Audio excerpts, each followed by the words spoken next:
নমস্কার, আমি মিঠু কলকাতা থেকে বলছি। বাঙালি বাড়ির আবার একটি নতুন গল্পে আপনাদের সকলকে স্বাগত জানাই। সকলকে জানাই শুভ জন্মাষ্টমী। আজ শ্রীকৃষ্ণের জন্মদিন, সকলকে জানাই তাই শুভ জন্মাষ্টমীর অনেক অনেক অনেক শুভেচ্ছা। এই কদিন ধরে অনেক বৃষ্টি হচ্ছিল, কিন্তু দেখুন আজকে বেশ ঝকঝকে রোদ উঠেছে বলে না মনটাও বেশ প্রফুল্লিত লাগছে। আমার বাড়িতেও ছোট্ট একটি গোপাল সোনা আছে, আজকে তারই পুজো করব আমি। ঠাকুরমশাইকে ডাকা হয়নি, নিজেই পুজো করব, তাই ছোটোখাটো করে একটু আয়োজন আর কি। চলুন তাহলে এবারে ঠাকুর ঘরের দিকে পা বাড়াই।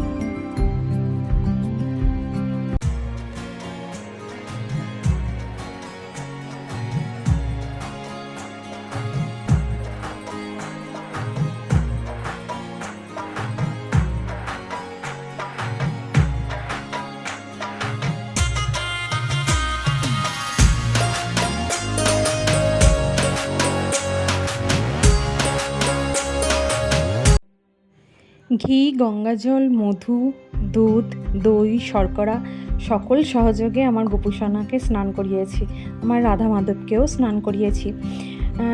দেখুন নতুন জামা পরিয়ে দিয়েছি আমার গোপুসোনাকে, রাধা মাধবকেও পরিয়েছি। দেখুন তো কেমন না লাগছে। এই জামাটা আমি আর আমার বান্ধবী দুজনে মিলে গেছিলাম কিনতে গোপুসোনার জন্য। রাধা মাধবকে এবং গোপুসোনাকে দুজনকেই রেডি করে দিয়েছি। আর সকালের দিকে আমি এই ড্রাই ফ্রুটস মাখন মিছরি দিয়েছি, তারপরে এবার একটু ভোগের ব্যবস্থা করেছি। এই যে এবারে বেশি কিছু আমি করিনি, একটু ভাজা, পায়েস আর একটু লুচি, আলুর দম, ব্যাস এইটুখানি এবারের ভোগ। আসলে শরীরটা ঠিক ভালো নেই, হাতে প্রচণ্ড ব্যথা, তো তাই এই যে ভোগ নিবেদন করা আমার হয়ে গেছে। লুচি, পায়েস, তরকারি, ভাজা, মিষ্টি, তারপরে এই যে এই এত চকলেট দেখছেন আমার ছোট ছেলে রুমন নিয়ে এসে ঠাকুরকে ওই দিয়েছে। আর সাথে বলছে, আচ্ছা এই এত মিষ্টি চকলেট যে গপু সকলের বাড়িতে খাবে, কারণ আজকে জন্মদিনে তো সকলের বাড়িতে, প্রায় সকলের বাড়িতেই পুজো হয়, তাই গপু যে খাবে, গপুর ডায়াবেটিস হবে না জানেন? এসে এই কথাটা আমার ছেলে বলছে। আর এই দুটো চকলেট যে গপুর সামনে দেখছেন আমার ছোট ছেলেই রেখেছে।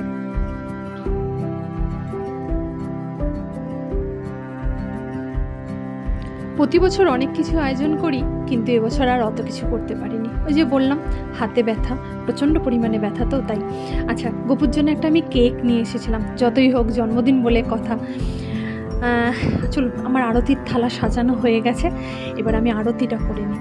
এই দেখুন আরতিও করে ফেলেছি, কিন্তু সরি আমি ভিডিও করতে ভুলে গেছি ওটা। আচ্ছা এই দেখুন আমার গোপুসোনাকে দেখে নিন আর একবার, জামাটিতে ভারী সুন্দর লাগছে, সত্যি গপুর থেকে চোখ ফেরানো যাচ্ছে না আজকে। আচ্ছা এগুলি সম্বন্ধে বলি এবার। এটা আমার হাউস হেল্প যে সোনা, সে সোনা এসে আমাকে এটা দিয়ে গেছে। ওর বাড়িতেও একটি ছোট্ট গোপাল আছে, ও আজ পুজো করেছে, ঠাকুরকে ভোগ প্রসাদ দিয়েছে। আমাকে এখন ঘড়িতে কটা বাজে আপনাদের আমি দেখাচ্ছি, ফোন করে বলল, বৌদি একটু দরজাটা খোলা রাখো, কিন্তু আমি যাব, তাড়াতাড়ি চলে আসবো এক্ষুনি। দেখেছেন কত কিছু দিয়েছে, পোলাও, আলুর দম, পনিরের তরকারি, পায়েস, আর এপাশে দাঁড়ান, ও আচ্ছা এপাশে মালপোয়া, তালের ফুরুলি, আর নিচেরটাতে মনে হয় মিষ্টি আছে। দাঁড়ান দেখি একবার, হ্যাঁ নিচেরটাতে মিষ্টি আছে।